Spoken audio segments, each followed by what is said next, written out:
Senator Leahy, the chairman of the Judiciary Committee, and the committee's ranking Republican, Senator Jeff Sessions, are in the studio with us this morning, and we invited them here, of course, to preview the hearings that open tomorrow on the nomination of Sonia Sotomayor to the Supreme Court, and we will get to that. But first, gentlemen, to the top of the news. Two big stories this morning. One in the New York Times that says Vice President Cheney ordered the CIA not to tell Congress about certain still secret programs. That would be against the law. And that the administration is now considering appointing a special prosecutor to investigate allegations of torture during the previous administration. Attorney General Eric Holder now said to be leaning toward doing that, even though President Obama has said he didn't want to go there, that he wanted to look forward, not backwards. So let's start with you, Senator Leahy. What about this? Should a special prosecutor be appointed? Well, I've always preferred my idea of a commission of inquiry to look at all these issues, whether people broke the law or whether, as some feel, some in the past administration actually wrote memos telling people that they could break the law, that somehow they were above the law if they got the orders. But what about the idea that's different than appointing a special prosecutor? Yeah, but here's the point. The inquiry would go into everything. Okay. Special prosecutors tend to be very narrowly focused. We have one now looking into the destruction of the CIA tapes, but this would be, at least as I read the stories, very specific and focused. Obviously, Eric Holder is a superb attorney general. He's going to make up his mind what the best thing to do. I just don't want to see an instance where if the higher-ups gave the order to break the law, that the ones who get punished are the people basically on the front line, the lower level troops. So what does that mean? Does that mean you're for a special prosecutor, or you rather not? Well, no, I'm not going to interfere with the special prosecutor. That's entirely up to the Attorney General. But would you advise him to do that? I would love to see. Well, my advice to him is I keep private. Therefore it's usually more worthwhile. But I would like to see the inquiry, but I think that they may have some problem doing both, because the commission of inquiry I talked about would have given immunity to go into all of these. Obviously, we're not going to want to do that if there's criminal prosecutions being looked at. Maybe some of the people who are opposed to the commission of inquiry now, facing the possibility of criminal prosecution, may find it a more acceptable idea. All right. Well, Senator Sessions, what about you? Special prosecutor? Yes, Bob, no? I don't know. We've had probably in my committees, Judiciary and Armed Services, 30 or more hearings on this. The Intelligence Committee has had great numbers of hearings and written reports on it. The military has done a series of independent reports, and I believe that that's sufficient. I don't believe a special commission is necessary, and I would hate it, and it would be so sad to me that if the Attorney General felt he had to do a special prosecutor. The President said, there's no doubt about it, he said, I want to use every power I have to defend the American people. And the American people said yes. And these soldiers, these intelligence officers all over the world. I met one who, a year after 9/11, he said at 8 o'clock at night for dinner, that's the earliest he had left work in the entire year. Mm-hmm. They were in a dangerous personal circumstance.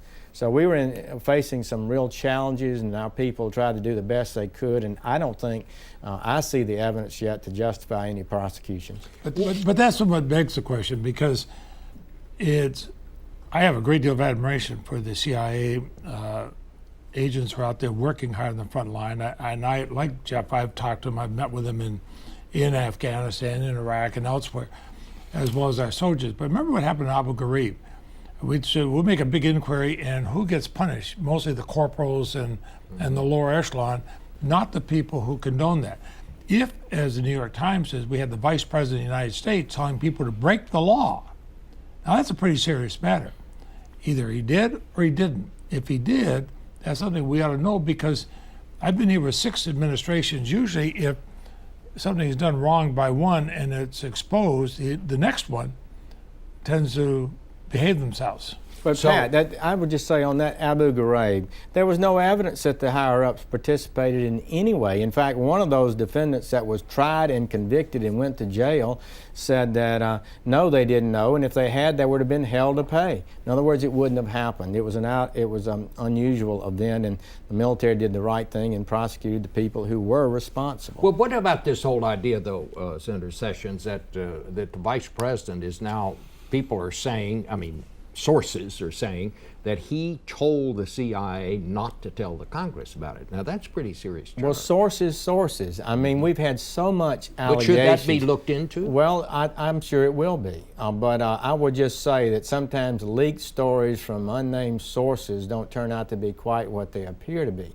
Maybe they don't know the full facts and so forth in these matters. Some of the Intelligence Committee people are pushing back on those stories. I don't know what the facts are, but I believe that Vice President Cheney served his country with as much fidelity as he could possibly give to it, and he tried to serve us in an effective way.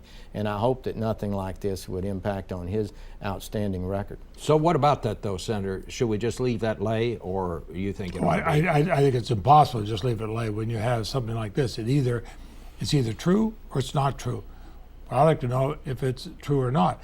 I mean, nobody in this country is above the law. If you don't like what a law says, then get the law changed. But you can't have somebody say, well, if you're vice president, you have to obey the law.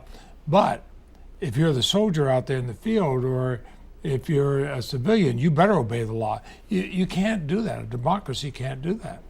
All right, well, let's turn to the hearings that open tomorrow on the nomination of Sonia Sotomayor. She's visited now with over 89 senators over these past weeks. There is also an overwhelming Democratic majority, and there's an overwhelming Democratic majority on the committee that you chair, Senator Leahy. Some people are saying it's already a done deal, that she's going to be confirmed and that there's nothing Senator Sessions and the Republicans can do about it. Is she going to be confirmed?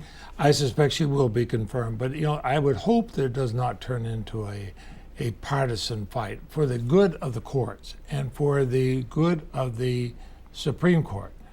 Now, Chief Justice Roberts is not somebody I would have recommended as a nominee to a President Obama, but I voted for him when he was nominated by President Bush, because I felt Chief Justice of the United States should not be on a party line vote. I just want to read something about, there's a profile today of Judge Sotomayor. It says she was inspired by the ideal of neutrality. She's saying, I'm not going to be playing for the Hispanic team, the Democratic team, the Republican team. I'm going to be playing for the Constitution team. I don't know what more you could ask of a judge. And here's Okay. and here she is. She's been a judge longer than anybody who's gone on the Supreme Court in almost 100 years. Well, let's ask Senator Sessions. What more can you ask? Well, I wish she'd been saying that in her speeches over the last 10 years and what she's been saying. It's absolutely critical that whoever sits on the bench, and no one should sit on the federal bench, who is not committed to the principles of the oath, which is that you should be impartial and do equal justice to the rich and poor alike, and not respect persons, but do the justice every day. And in her number of her speeches, for example, she has advocated a view that suggests that your personal experiences, even prejudices, she uses that word, it's expected that they would influence the decision you make, which is a blow, I think, at the very ideal of American justice. Every judge must be committed every day to not let their personal politics, their ethnic background, their biases, sympathies influence the nature of their decision-making process. It's the core of the American So system. would you oppose her because of that? Well, I think she's going to have to answer that, because this is a mature judicial philosophy that she stated. She has criticized the idea that a woman and a man would reach the same result. She expects them to reach different results. I think that's philosophically incompatible totally with the disagree with American that. system. Well, I've read her speeches in great depth, and I am convinced that's what she said. And it wasn't just the one line, a wise Latina will do a better job than a white male. Well, she has used that in 5 different speeches, I think, Yeah, Senator but Leahy. that's grasping at straws, and I'll tell you why. Here's a woman who is a mainstream judge, and she deserves respect as a judge. During her time, both in the trial court, and actually for the days when she was a very tough prosecutor, to her days as a trial judge, to a court of appeals judge, that's what we base it on.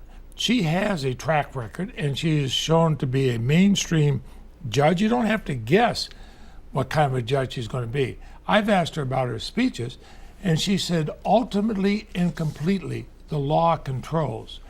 And as a judge, she's shown over and over again, ultimately and completely, the law controls. We've had a lot of judicial nominees of both Republicans and Democrats talk about their background, how that's influenced them. Former President Bush talked about empathy when he nominated a Republican to the Supreme Court. You know, the fact is, her answers are these. Ultimately and completely, the law controls, and she has the experience and the cases to show her to be a mainstream judge. Anything else is nitpicking and all would give the impression. Wow. Yes, and it gives the impression that a lot of people were going to oppose anybody, anybody that President Obama came up with. I am really flabbergasted by the depth and consistency of her philosophical critique of the ideal of impartial justice. I think that's a real expression of hers, and I think it does not show up as much on the lower court where you're supervised by your circuit and the Supreme Court. It can show up much more on the Supreme Court. She's advocated international law, criticized to the ACLU in April of this year, Justice Scalia and Thomas for expressing concern about judges citing foreign law, and praises Justice Ruth Bader Ginsburg for doing so. On issue after issue, she indicates an advocacy position. Her position in the firefighters case was consistent with her series of ruling lawsuits filed when she was... Let me just bring up something about the firefighters case. This was the case where she ruled against the firefighters who claimed they were discriminated against because they didn't get a promotion up there in Connecticut because minorities did not score high enough on the same test, and the test was thrown out. Now, the Supreme Court reversed her on that case. But People for the American Way, which is a liberal group that supports Sonia Sotomayor, is calling attention to what they call Frank Ritchie. He's the central character in this. His litigious and background, and they point out that he has been fired from another fire department, that he claimed discrimination because he was dyslexic. Do they have a point here, Senator? No, that's just typical of the personal attacks of People for the American Way and the hard left that's supporting this nomination. These were 18 firefighters filed this lawsuit, not just Frank Ritchie. His name was the first one on the case, but 18 of them. And when you show empathy for one party, Bob, you unnecessarily show a bias against another group. And this is the thing, I just want to say, and I think Pat and I would agree on this. We need to think through how we handle these cases today and do it in a way that is effective legally. And her opinion was rejected by the Supreme Court, and it was a very important opinion. Will you try to stop this nomination, or will you just use this as what some have said will be an educational moment? Well, I hope it is an educational moment, because I think we are moving at a crossroads in American jurisprudence. Are we going to adhere to the classical view of the role of a judge as a neutral arbitrator, not out to promote an agenda or an ideology? Or are we going to have a restrained judge who follows the law in case after case? I'm sorry, we're going to have to enter it here. She simply followed what the Supreme Court rulings were at that point. Okay. They then, 5 members of the court, changed their position afterward. She did what a judge is supposed to do. She followed the court. All right, we're going to have All to end 9 it there. reversed the opinion. No, 5 did. It was a All 5 to 4 decision. We've got to go. Thank you. We'll be back with a little round table in just a second.